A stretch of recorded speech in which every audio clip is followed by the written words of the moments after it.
Assalamualaikum warahmatullahi wabarakatuh. Hai.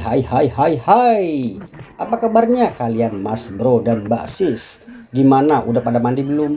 Kalau belum, pada mandi dulu biar wangian dikit. Kali ini Mimin Sukimin mengajak kalian semua menyaksikan alur cerita film lawas yang dibintangi oleh Beni Giraharja. Sebuah film yang dirilis tahun 1991 dengan judul Suro Menggolo.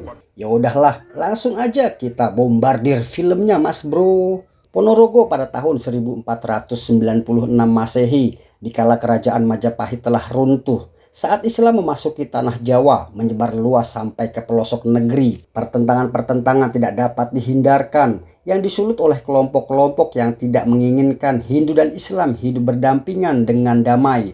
Banyak rumah ibadah yang dibakar dan dirusak demi untuk mempertajam fitnah. Ternyata Ki Demang Suryangalam termakan fitnah itu, sehingga pertempuran dengan Batara Katong tidak dapat dihindarkan.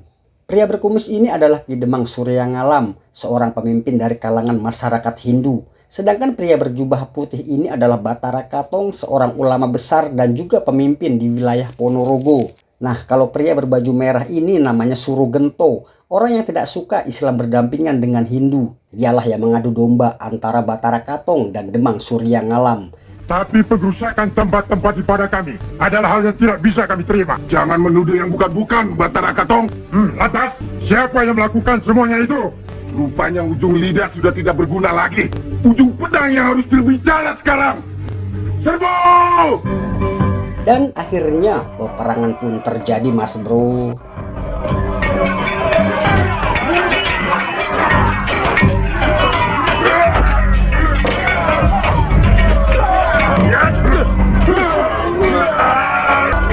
Jangan ragu-ragu.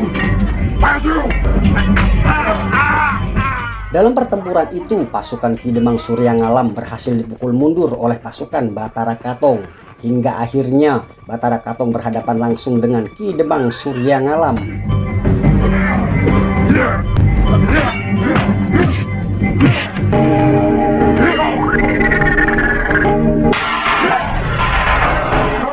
Karena kesaktiannya yang tinggi, tubuh tanpa kepala Demang Suryangalam itu terus berjalan menuju tempat di mana kepalanya terjatuh. Dia betul-betul orang sakti. Selagi, mari kita ikuti dia. Batara Katong coba mengejarnya, tapi tiba-tiba saja dia tidak bisa menggerakkan tubuhnya. Tak berapa lama Ki Demang Suryangalam pun muncul dengan menunggang kuda. Dia bersumpah siapa saja orang-orang kadipaten yang melewati daerah itu akan celaka. Kemudian Ki Demang itu pun pergi dan menghilang. Tak berapa lama muncul kakek tua mengaku bernama Joyodrono. Saya Joyodrono tidak akan membiarkan kalian celaka oleh sumpah Suryangalam, sebab kalian adalah cikal bakal Ponorogo. Kemudian si kakek misterius itu pun pergi. Sejak dipimpin oleh Batara Katong, Ponorogo menjadi negeri yang makmur. Dia menunjuk anak-anak Ki Demang Suryangalam untuk mengisi posisi jabatan penting. Ki Demang Suryangalam memiliki 3 orang anak. Yang tertua seorang perempuan bernama Niken Gandini yang kemudian diperistri oleh Batara Katong. Sedangkan yang kedua bernama Suryolono dan yang ketiga bernama Suro Handoko. Batara Katong menunjuk Suryolono menjadi bupati di Wonokerto dengan gelar Suro Menggolo. Sementara Suro Handoko menjadi bupati di daerah bernama Kopeng dengan gelar Demang Tutu.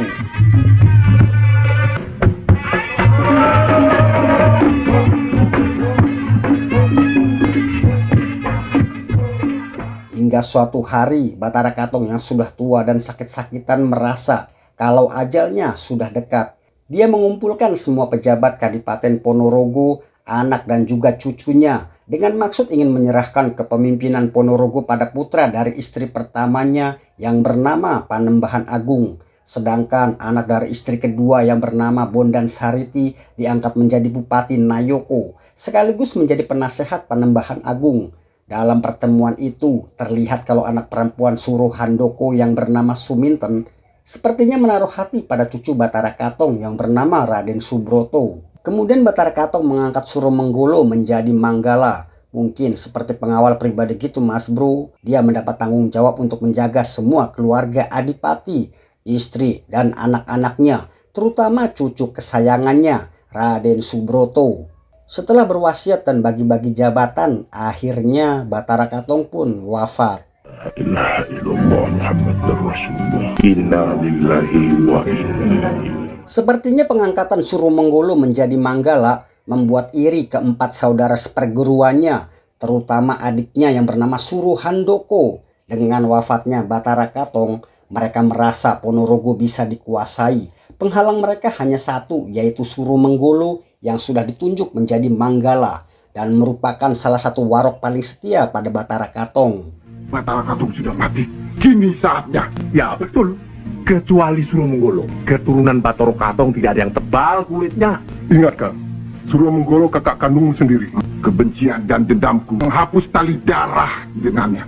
Mengerti? Kita beralih ke rumah Suruhandoko. Terlihat Suminten, anak gadis satu-satunya itu, sepertinya sudah tergila-gila dengan ketampanan Raden Subroto. Sampai-sampai melihat ayahnya yang baru datang, mengira kalau itu adalah Raden Subroto.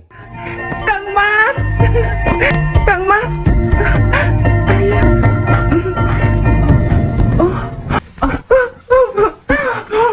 Akhirnya gadis itu sadar kalau yang ada di hadapannya adalah ayahnya sendiri. Ibunya mengatakan, sejak pulang dari Kadipaten, Suminten selalu memanggil nama Subroto. Kedua orang tua itu tidak ingin melihat anak gadisnya sedih. Apapun keinginannya harus mereka penuhi bagaimanapun caranya. Hingga pada akhirnya Suruhandoko pergi menemui seseorang. Dan ternyata pria ini adalah ayah kandungnya Suminten yang dulu menyerahkan pada Suruhandoko untuk dirawat layaknya anak sendiri. Apa permintaannya? Dia ingin kawin dengan putra Adipati, Subroto. Subroto. Tumpat lagi. Malam harinya mereka berdua mendatangi Kadipaten untuk menculik Raden Subroto. Dengan menyirap semua penjaga, Suruhandoko berhasil masuk ke dalam Kadipaten. Tapi kehadiran mereka disadari oleh Surumenggolo. Akhirnya mereka pun bertarung. Hei, siapa kau? Siapa?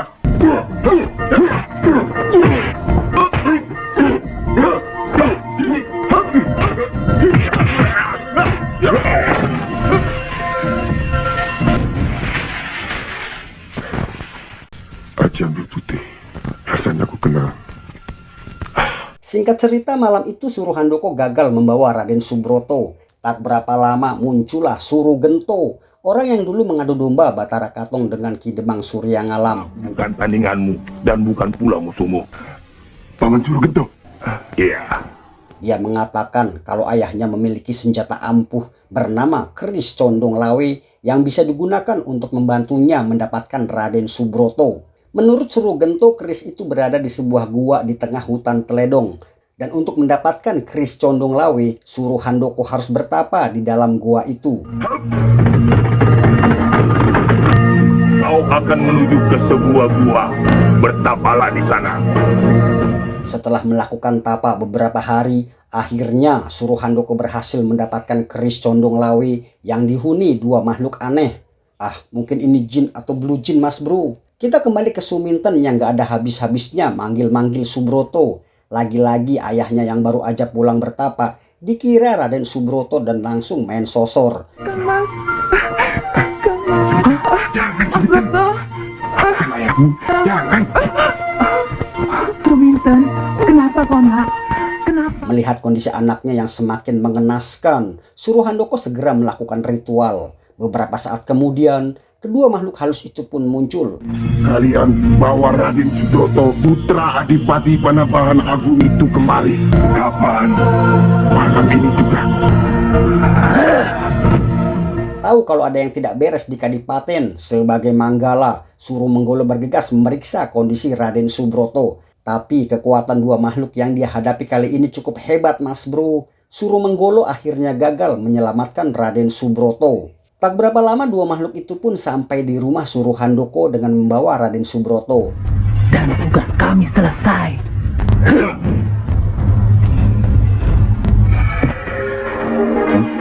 Saat Raden Subroto sadar, dia heran dan marah. Kenapa dia bisa sampai di tempat itu? Raden Subroto terus berteriak dan menghajar Suruhandoko. Suminten yang sedang tidur di kamar sebelah pun terbangun karena teriakan Raden Subroto. Hampir saja Suruhandoko tewas oleh kerisnya sendiri kalau saja Suminten tidak segera datang. Suminten. Sejak saat itu, kehidupan Suminten berubah drastis, Mas Bro. Mimin juga heran, lah kok iya gampang banget sih Raden Subroto jatuh cinta. Tapi emang cantik juga sih Suminten itu. Keesokan paginya situasi Kadipaten heboh. Adipati Panembahan tak kalah panik. Anak lelaki satu-satunya tiba-tiba menghilang dari kamarnya. Tak berapa lama Bondan Sariti, si penasehat Adipati pun datang. Dia langsung menanyakan keberadaan Suro Menggolo. Menurutnya sebagai seorang Manggala, Suro Menggolo harus bertanggung jawab karena sudah menjadi tugasnya menjaga semua keluarga Adipati. Paman Suronggolo, kenapa Paman tidak ada di tempat? Begini, semalam seperti ada kekuatan yang dahsyat yang membuat aku tak berkutik. Aku terlempar tak sadarkan diri. Setelah aku sadar, aku berusaha mencari jejak Raden Subroto. Tapi aku gagal. Rupanya Bondan Sariti ini adalah sejenis bebegik daglok penjilat atasan. Dia menghasut Adipati Panembahan agar segera mengadakan sayembara mencari Raden Subroto. Karena menurutnya Suro Menggolo tidak becus menjaga keselamatan Raden Subroto. Pokoknya, cari Raden Subroto sampai dapat. Kalau tidak, penjara menunggumu. Akhirnya sayembara pun dimulai. Siapa saja yang bisa menemukan dan membawa Raden Subroto pulang ke Kadipaten akan diangkat menjadi senopati. Rupanya sayembara itu membuat Singokubro tertarik. Dia langsung mendatangi rumah Suro Menggolo, mengira kalau Raden Subroto disembunyikan oleh saudara seperguruannya itu. Tidak percaya dengan penjelasan Suro Menggolo, pria berkumis itu pun langsung menyerang. Dan terjadilah pertarungan, Mas Bro.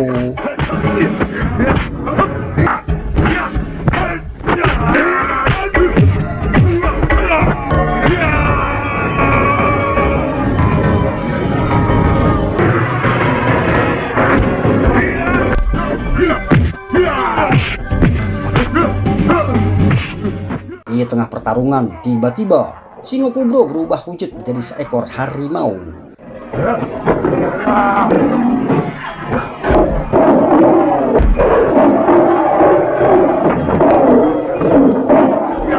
Akhirnya Singokubro harus mengakui kehebatan Suro Menggolo. Dia pun ngeloyor pergi.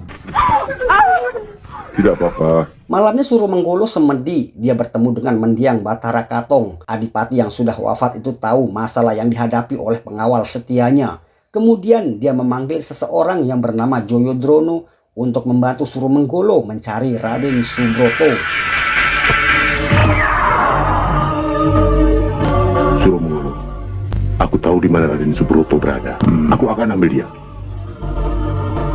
Kau pulanglah. Sediakan tempat yang pantas untuk seorang pangeran dan teruskan semedimu di rumah. Sosok yang dipanggil dengan nama Joyodrono itu kemudian pergi ke rumah Suro Handoko untuk kembali membawa Subroto pulang.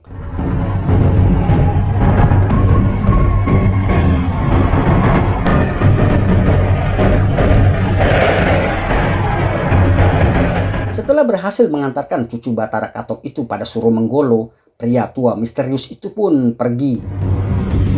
Suro Menggolo, besok pagi-pagi segera antarkan dia ke Kadipaten. Keesokan paginya saat Raden Subroto terbangun, dia tambah kebingungan sambil berteriak mencari Suminten. Tapi yang dia temui malah Suro Menggolo yang lagi asik sarapan singkong rebus. Tak berapa lama datanglah anak perempuan Suro Menggolo. Namanya Retnosari. Saat kecil dulu, dia sering bermain dengan Raden Subroto. Nama saya Retnosari. Oh iya, Mas Bro tuh lupa. tidak. Walau lupa rupanya, soalnya kan tidak. Dipanggilnya sebelum kan? Anak Paman Suro Menggolo. Kau tambah cantik sekarang. Aduh, ini bibirnya. Kalau Sementara itu, kita lihat kondisi Suminten. Sepertinya hilangnya Subroto membuat dia mengalami guncangan hebat. Jiwanya sedikit terganggu. Ya, mirip-mirip ODGJ gitu dah. Setiap lelaki yang ditemui, Suminten menganggapnya Subroto, kemudian mengejarnya.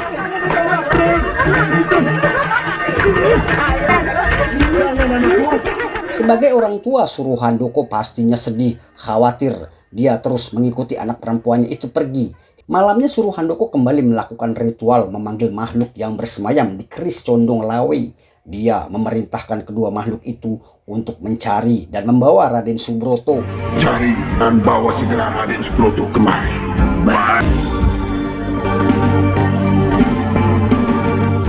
Tapi usaha mereka tak semudah yang dikira. Sebuah kekuatan besar telah melindungi cucu Batara Katong itu.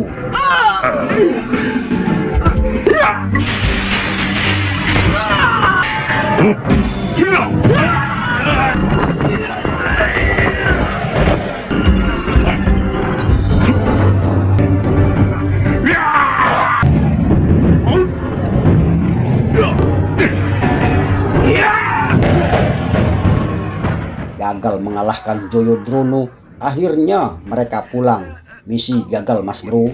Dia di rumah Suro Menggolo. Suro Menggolo? Lagi-lagi Suro Menggolo. Jaga Joyodrono, Kiai. Siluman Joyodrono bukan tandingan kami. Demi kebahagiaan anaknya, apapun akan dilakukan Suruh Handoko. Dia mendatangi Guno Seco untuk meminta bantuan membunuh Retno Sari yang dianggap menjadi penghalang anak gadisnya memiliki Raden Subroto. Laksanakan segera kakak, makin cepat, makin baik. Keesokan paginya Suro Menggolo mengajak Raden Subroto untuk pulang ke Kadipaten. Tapi anak muda yang lagi jatuh cinta itu menolak. Akhirnya Suro Menggolo pergi lebih dulu ke Kadipaten. Tak berapa lama muncul penjual dawet. Retno Sari yang kebetulan lagi kepengen minuman tradisional itu langsung memanggil penjual dawet itu untuk masuk.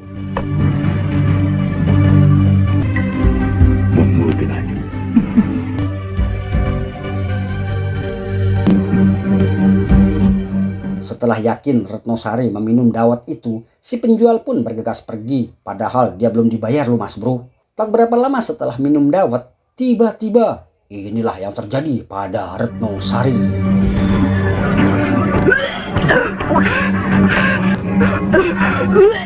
Sadar kalau ada yang tidak beres dengan penjual dawet itu, Raden Subroto memerintahkan para penjaga untuk mengejarnya. Cepat kembali ke Pademangan. Sementara itu, kondisi Retno Sari semakin parah.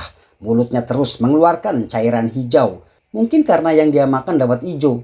Coba kalau yang dia makan dawet hitam, pasti cairan yang keluar warnanya kuning. Tak tahu harus berbuat apa, Raden Subroto pun pergi menyusul Suro Menggolo. Di tengah perjalanan Suro Menggolo merasakan sesuatu yang tidak enak. Dia memutuskan untuk kembali pulang. Dalam perjalanan, dia bertemu dengan para penjaga. Itu cuma. Hei, berhenti.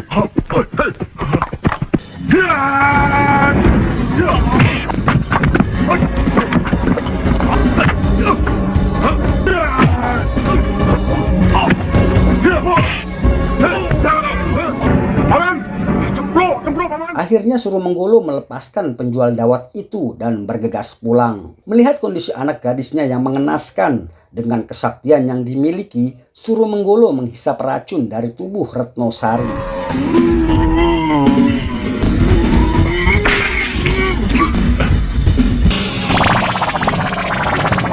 Akhirnya Warok yang dikenal Sakti Mandraguna itu berhasil menyelamatkan nyawa anak gadisnya. Keesokan paginya di Kadipaten terlihat Suro Handoko sudah menghadap Adipati Panembahan. Dia melapor kalau dirinya sudah menemukan Raden Subroto dan saat ini berada di rumah Suro Menggolo. Sebagai hadiah karena telah menemukan putra mahkota, Adipati Panembahan itu menganugerahi jabatan Senopati pada Suro Handoko. Dan si bebegi daglok ini terus menjelek-jelekan Suro Menggolo, menghasut agar Adipati Panembahan itu segera memberi hukuman pada Suro Menggolo. Apa kataku? Orang yang selama ini kita andalkan sebagai Manggala ternyata menangguk ya Keruk. Itulah kalau dia terlalu dipercaya. Tiba-tiba mereka dikejutkan dengan kedatangan Suro Menggolo bersama Raden Subroto. Sang Adipati meminta penjelasan bagaimana bisa putranya berada di rumah Suro Menggolo. Menurut penglihatan batin saya, mula-mula Raden Subroto di rumah Suro Handoko. Oh ya, betul. Jadi, maaf. Belum selesai menjelaskan, lagi-lagi si bebegi daglok ini memotong. Mirip banget dah sama politikus dari Partai Nganu itu. Saya sendiri tidak mengerti. Mula-mula berada di rumah Paman Sulandoko. Tahu-tahu di rumah Paman Suro Menggolo. Saya tidak merasa keluyuran. Kau masih kecil. Nah kan, baru aja Raden Subroto mau ngomong, udah dipotong lagi. Dasar bebegik doglak. Suro Handoko kembali memfitnah kalau Raden Subroto diculik Suro Menggolo dari rumahnya. Karena itulah anak gadisnya hampir gila. Dan obat satu-satunya, dia harus dijodohkan dengan Raden Subroto. itu tidak jadi masalah. Babagik Daglok ini terus menyalahkan Surumenggolo dengan tidak segera melaporkan keberadaan Raden Subroto. Menurutnya itu adalah pelanggaran berat dan Surumenggolo harus ditangkap kemudian dihukum gantung karena sudah menyebabkan kepanikan di Kadipaten. Dan begonya nih Adipati, dia percaya aja penjelasan dari penasehatnya yang Daglok ini. Kemudian memerintahkan prajuritnya untuk memasukkan Surumenggolo ke dalam penjara.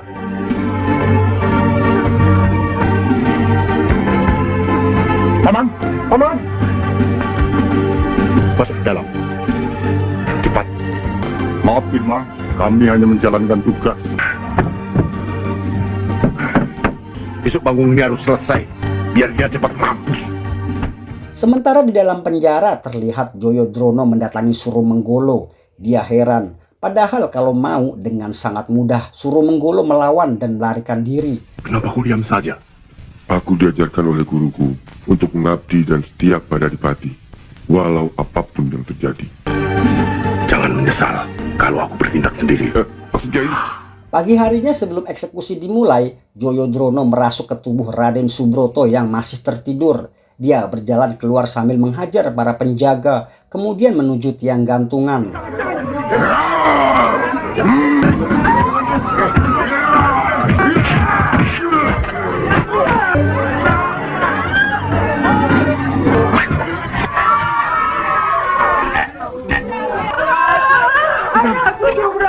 Tak berapa lama, si Babagik Daglok pun datang. Dia ngomel-ngomel, minta Raden Subroto segera diturunkan. Hentikan semuanya!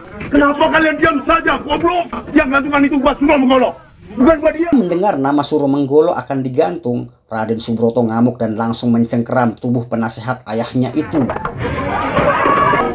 Subroto, kau tahu tiang gantungan itu buat Surumenggolo. Subroto!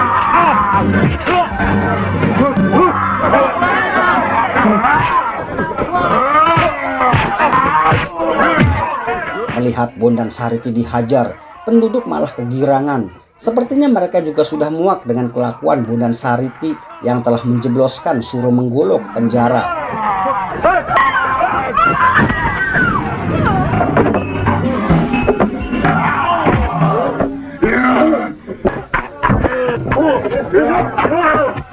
Tak berapa lama, dua sesepuh Kadipaten Ponorogo pun datang. Mereka tahu kalau yang merasuki tubuh Raden Subroto adalah Kiai Joyodrono. Bebaskan Surumenggolo. Ya, kalau tidak dibebaskan, Bondan Sariti akan mampus. Dan dengarkan hati nurani rakyat. Mereka tidak mengendaki Surumenggolo di penjara. Setelah berpikir beberapa saat, Adipati itu pun setuju untuk membebaskan Surumenggolo. Cukup, Kiai. Prajurit, bawa dia. Baik, Kiai. Prajurit, bebaskan Surumenggolo sekarang juga.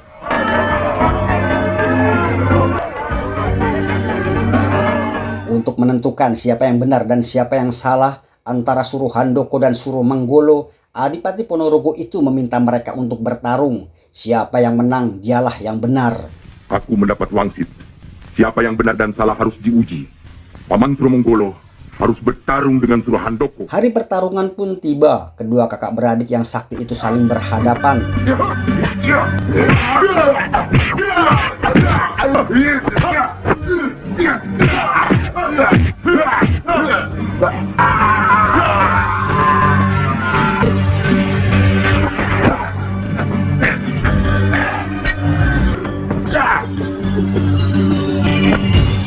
Di tengah pertarungan, Surugento tiba-tiba muncul, kemudian mengambil keris condong lawe milik Suruhandoko yang terlempar.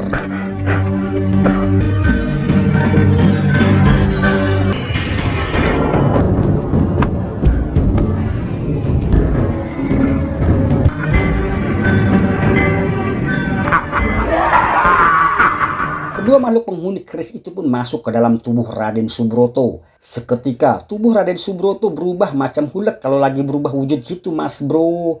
Tapi nggak sampai ganti warna sih.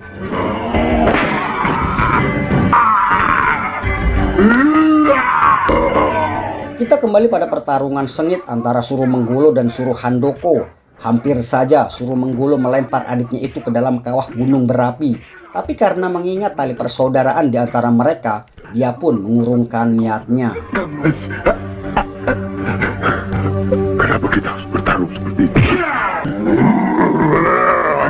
Beberapa saat kemudian Raden Subroto muncul dan langsung menghajar Suro Manggolo.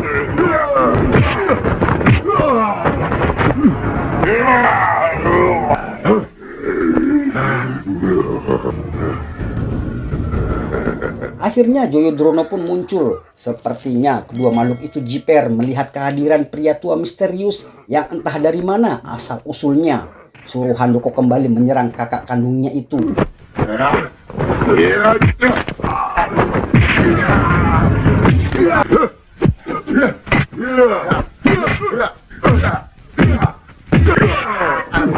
Sementara di tempat terpisah, pertarungan Joyodrono melawan Raden Subroto pun tak kalah serunya. Hingga akhirnya Joyodrono berhasil mengeluarkan kedua makhluk itu dari tubuh Raden Subroto.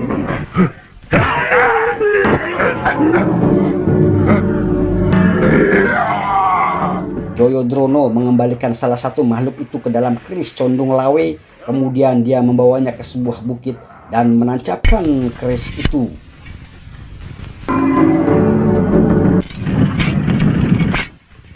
Runtung Wulung, kembalilah ke asalmu. Sementara Suruh Handoko yang kerasukan salah satu makhluk gaib itu terlihat semakin kuat. Serangan dari Suro Menggolo pun tidak melukai tubuhnya.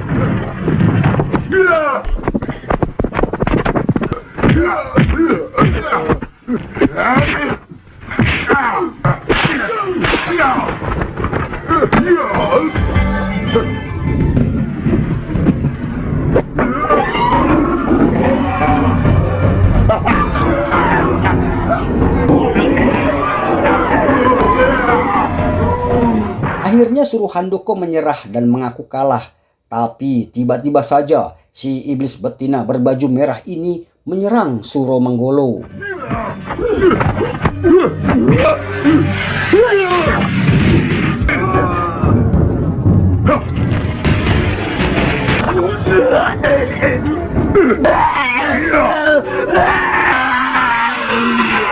Beberapa saat kemudian Suruh Handoko kembali menyerang Suro Menggolo. Rupanya tadi dia cuma pura-pura nyerah mas bro, agar kakaknya tidak membunuhnya.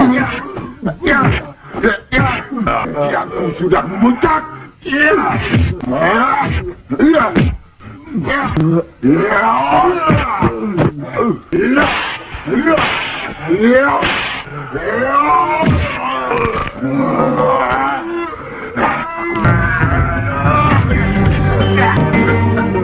Suro Menggolo kembali menghajar adiknya yang licik itu tanpa ampun mas bro.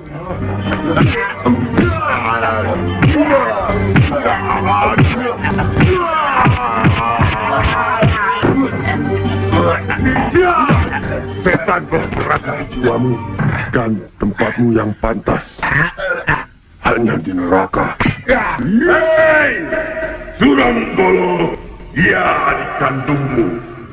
Bukan kau yang harus menghukumnya, tapi dirinya sendiri. Usir dia!